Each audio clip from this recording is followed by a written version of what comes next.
शिव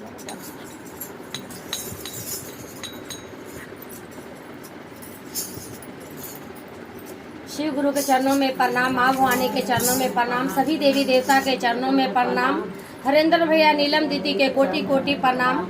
इस शिव चर्चा में जितने भी गुरु बहना उपस्थित हैं सबके चरणों में प्रणाम स्वीकार करना है। शिव गुरु स्वीकार करना। देखिए, शिव गुरु देवों के देव महाधिदेव हैं, इनसे बड़ा कोई नहीं है। चाहे तो भोलेनाथ कहिए, चाहे तो शिव गुरु कहिए, सब वही हैं। लोगों को कितना होता है यहाँ पे, आखिर उन्हीं का चर्चा होता है और उन्हीं का हम लोग गुणगान करते हैं। लेकिन लोग समझते हैं यहाँ पे कि लोग बाग शिव चर्चा करते हैं। किस चीज का शिव चर्चा करते हैं? लेकिन बार बार मैं यही बात जहाँ भी जाती हूँ, जहाँ भी ये कथा के बारे में बताती हूँ, तो मैं यही कहती हूँ कि शिव गुरु हमारे वही हैं जिसको हम रोज सावन में जल चढ़ा रहे हैं, भोलेनाथ को, वही हमारे शिव गुरु हैं। तो आइए, ये कथा के बारे में हमारे हरेंद्र भैया, नीलम दीदी के बारे में तो आप लोग को पता होगा कि वो दोनों मियाँ बीवी थी और दोनों मरघट में 14 बरस तपस्या करी थी। जब 14 बरस तपस्या करी तो वो किस लिए करी थी? क्योंकि वो कितने धाम घूम के आए थे। और हरेंद्र भैया जो हमारे थे वो अच्छा परिवार से थे, न वो गरीब थे और नहीं तो उनके घर में जितने थे सब सरकारी जॉब वाले थे। लेकिन उनका मन था कि हम किसी को गुरु बनाए। तो गुरु बनाने के लिए वो कितने धाम पर गए, कितने जगह गए। जैसे वृंदावन है, जैसे हमारे देवकी नंदन हुए, वो भी तो एक है ना, वो भी गुरु के समान है। तो ऐसे हमारे कितने दुनिया में गुरु जी हैं। तो लेकिन इनका दिल नहीं भाया, इनका लगा कि हम भोलेनाथ को ही शिव गुरु मान लेंगे। तो ऐसे ही करके उन्होंने मरघट में तपस्या करे। कहते हैं कि आदमी कोई चीज पाने के लिए आदमी को कोई चीज खोना पड़ता है। जब तक हम कोई चीज खोएंगे नहीं, घर द्वार भुलाएंगे नहीं, जब तक हम कुछ पाएंगे नहीं। अगर अकेले आपको डर लगता है, कभी अकेले निकल के देखिए, सारा रास्ता आपको सफल होते जाएगा। कहते हैं कि कहीं भी अगर हम तीर्थ यात्रा पर निकलते हैं, अरे कहीं भी जाए तो हम लोग को ऊंच नीच रास्ता मिलते रहती है। तो ये नहीं हम ठान लिए वृंदावन जाने की, चाहे हम अयोध्या जाने के लिए ठान लिए, तो अगर हमारे रास्ते में कोई ऐसा दिक्कत होता है तो हम लौट के चले आएंगे? नहीं। अगर मेरा मन है कि हम वृंदावन दर्शन करेंगे तो करेंगे। आदमी जब मन को ठान लेता है ना तो उस चीज को पूरा जरूर करता है। तो वैसे ही हमारे हरेंद्र भैया थे, हमारी नीलम दीदी उनकी पत्नी थी। आज हम लोग के बीच वो डेथ कर गए हैं, नहीं है, लेकिन हम लोग मान के चलते हैं कि हमारे बीच में हैं। क्योंकि जब भी मैं सिर्फ चर्चा करती हूँ और जब भी उनका नाम लेती हूँ तो जैसे मुझे लगता है कि वो सामने खड़े हैं। तो उनको भुलाने की बात ही नहीं है, क्योंकि वो ये ऐसा काम करके गए हैं कि हर दिन उनका जो भी गुरु बना है, हर दिन उनका नाम लेते हैं, हर दिन उनके बारे में कुछ न कुछ बताते हैं। तो वैसे ही हमारे सबसे पहले हरेंद्र भैया, नीलम दीदी हैं, वो 14 बरस तपस्या करे थे मरघट में जाकर के। और जब 14 बरस तपस्या कर लिए तो हमारे यही महाधिदेव जो हमारे शिव गुरु बन गए, वो दर्शन हुए। आप फोटो में देख ही रहे होंगे, वो शिवलिंग के रूप में, बिल्कुल ज्योति रूप में दर्शन हुए थे। तो हमारे हरेंद्र भैया से पूछे कि तुझे क्या चाहिए? तो हरेंद्र भैया तो दुनिया को देख ही रहे हैं कि इस कलयुग में दुनिया क्या क्या कर रहा है। जब अपने माता पिता को कोई नहीं समझ रहा है, अपने भाई बहन को नहीं समझ रहा है, तो दूसरे की तो बात ही अलग है। जब अपने घर में कोई किसी को नहीं समझता है तो बाहर में क्या समझेगा आदमी। तो हमारे ऐसे थे वो। तो वो एक दिन उनके तो शिव गुरु से वो अपने लिए कुछ नहीं मांगे, वो बोले कि हे प्रभु, इस दुनिया में जो इतना अत्याचार हो रहा है, लोग किसी को समझ नहीं रहा है, इसके लिए हमें कोई उपाय बताइए। तब हमारे भोलेनाथ बोले थे कि कोई बात नहीं, हम तुमको 3 सूत्र देते हैं। सबसे पहले हाथ की कटोरी बना के दया मांगना है कि हे शिव गुरु, आप हमारे गुरु हैं, हम आपकी शिष्या हूँ, शिष्याओं पर दया करें। दूसरा में उनकी चर्चा करना है, जैसे मैं उनके बारे में बता रही हूँ। इनकी कथा बहुत है, बहुत। अगर सुनना चाहेंगे तो मैं कथा, अगर आप भजन सुनना चाहेंगे तो मैं भजन भी सुनाऊंगी। ऐसे तो कथा जरूरी है क्योंकि शिव चर्चा है। गायो भी है तो शिव चर्चा है। शिव चर्चा में हम गुरु जी का चर्चा ही नहीं करें, 2 बात किसी को बताए नहीं, तो फिर चर्चा काहे का।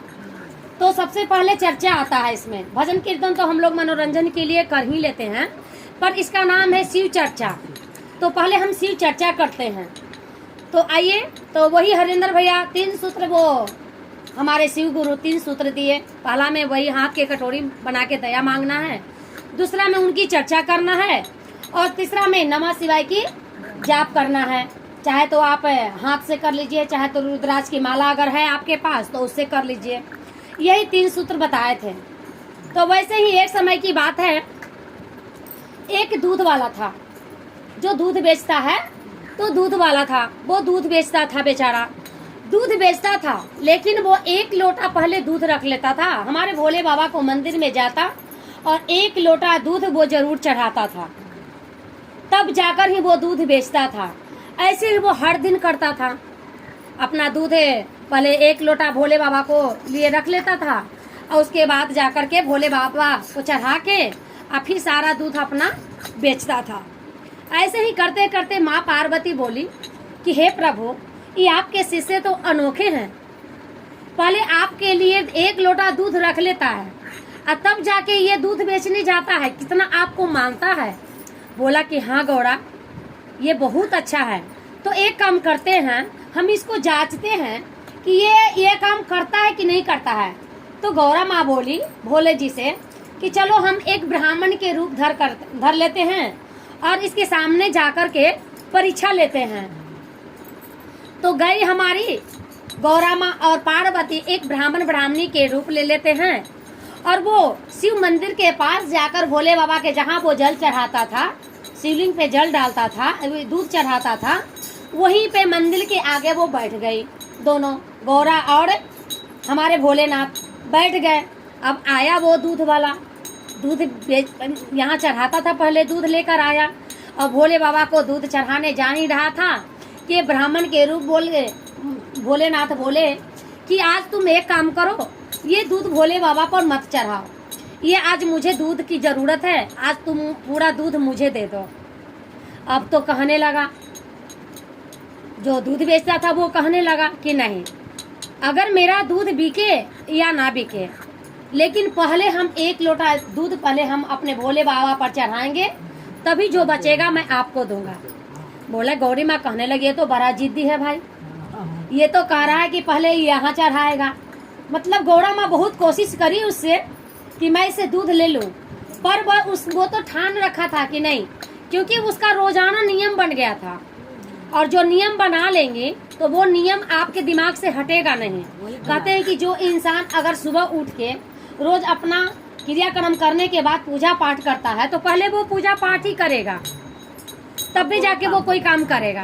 तो वैसे उसका हो गया कि जब वो दूध बेचता था, उसके पहले वो भोले बाबा के मंदिर में जाता था और दूध को 1 लोटा दूध उस पे चढ़ाता था, यानी कि भोले बाबा को बहुत वो मानता था। ऐसे ही अभी तो सावन पावन मेला चल रहा है, सावन का 1 महीना क्या 2 महीना हो गया। तो एक दिन तो गौरा माँ कहने लग गई भोले बाबा से कि भाई ये तो आपका शिष्य बड़ा अनोखा है भाई, ये तो अपना जिद्दी पे रखा है। तो वैसे ही एक दिन ऐसा किया कि चलो कोई बात नहीं, हो सकता है ब्राह्मण ब्राह्मणी के रूप हिस्सा लिए हैं, तो ऐसे बोल रहा है, चलो एक दिन हम ऐसे ही भिखारी का रूप, साधु का रूप, जो भीख मांगता है उस तरह का रूप कर लिया भोले बाबा और पार्वती।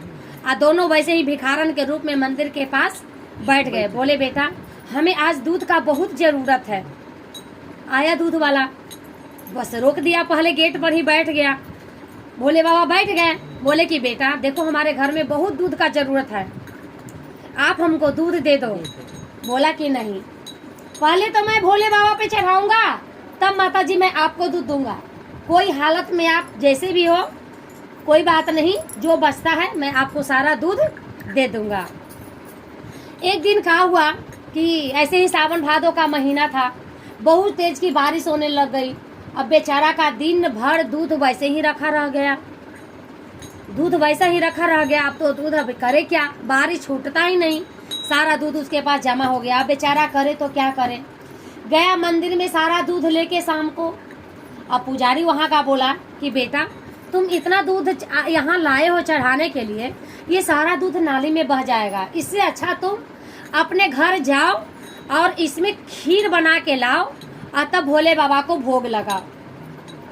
बोला कि ठीक ही कह रहे हैं पुजारी जी, कोई बात नहीं, हम खीर बना के लाते हैं तो फिर भोग लगाते हैं। गया बेचारा, घर गया और घर जाकर के सारे दूध का खीर बनाया और यहाँ भोले बाबा को चढ़ाने के लिए ले आया, भोग लगाया भोले बाबा को। अब तो थोड़ा सा रहे, तब तो बहुत सारा खीर था। बोला कोई बात नहीं, पुजारी बोला कि जो आपको भोग लगाना है लगा दो, अब बाकी अपना गांव घर में खीर को बांट दो। बेचारा वैसे ही किया, सारा खीर जाकर के पूरे गांव भर में बंटवा दिया। अब तो भोले बाबा इतना खुश हो गए कि देख लो ये कितना हमको मानता है, इतना बारिश भयंकर हो रहा है, अब फिर भी ये दूध लेकर हमारे मंदिर में चला आया। वो साक्षात दर्शन हो गए उसे ग्वाले के सामने, बिल्कुल साक्षात दर्शन हो गए। बोले कि हे दूध बेचने वाले, आपको मैंने 2 परीक्षा ले। तो बोले कि आपने ही वो वेशभूषा लेकर आए थे? तो हाँ, हम ही थे जो हमसे दूध, तुमसे दूध हम मांगे और तू हमको दूध नहीं दिया। तो भोले बाबा, मुझे नहीं पता था कि आप हमारे भोले बाबा हो। अगर मुझे इतना पता रहता तो मैं आप ही के लिए तो दूध लाता हूँ। अगर हम जान जाते कि हमारे ये भोले बाबा, तो ब्राह्मण के रूप में उनको धरना नहीं पड़ता। वो तो सिर्फ परख रहे थे भोले बाबा से कि देखते हैं ये शिष्य क्या करता है, इसके मन में क्या चलता है। तो हमारे ऐसे भोले बाबा हैं, जिसको देते हैं तो छप्पर फाड़ के देते हैं। तो देखिए यही है शिव चर्चा। अगर आप लोग यही शिव चर्चा कहीं और सुनाएंगे तो और ये चर्चा फैलेगा।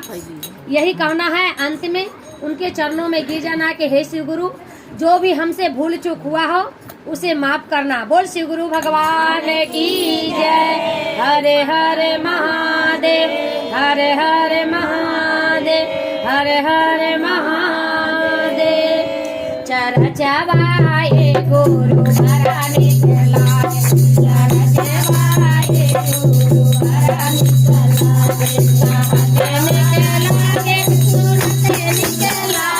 कहते निके लागे, सुनते निके लागे, चरचवाए गुरु भराने चलाए, चरचवाए गुरु भराने चलाए। पर्वत पहाड़ के गुरु के मंदिरिया, पर्वत पहाड़ के गुरु के मंदिरिया, मंदिरिया आए गुरु भराने चलाए, मंदिरिया आए गुरु भराने चलाए। के करे करे खाते मंगे दाया, के करे करे खाते मंगे दाया, के मजा के उड़ाले बा, चरचवाए गुरु भराने चलाए, चरचवाए गुरु भराने चलाए। हमें करी चर्चा स्वामी मांगे दाया, हमें करे चर्चा स्वामी मांगे दाया, पापी मजा के उड़ाले बा, चरचवाए गुरु भराने चलाए, चरचवाए गुरु भराने चलाए। बोल श्री गुरु भगवान की जय।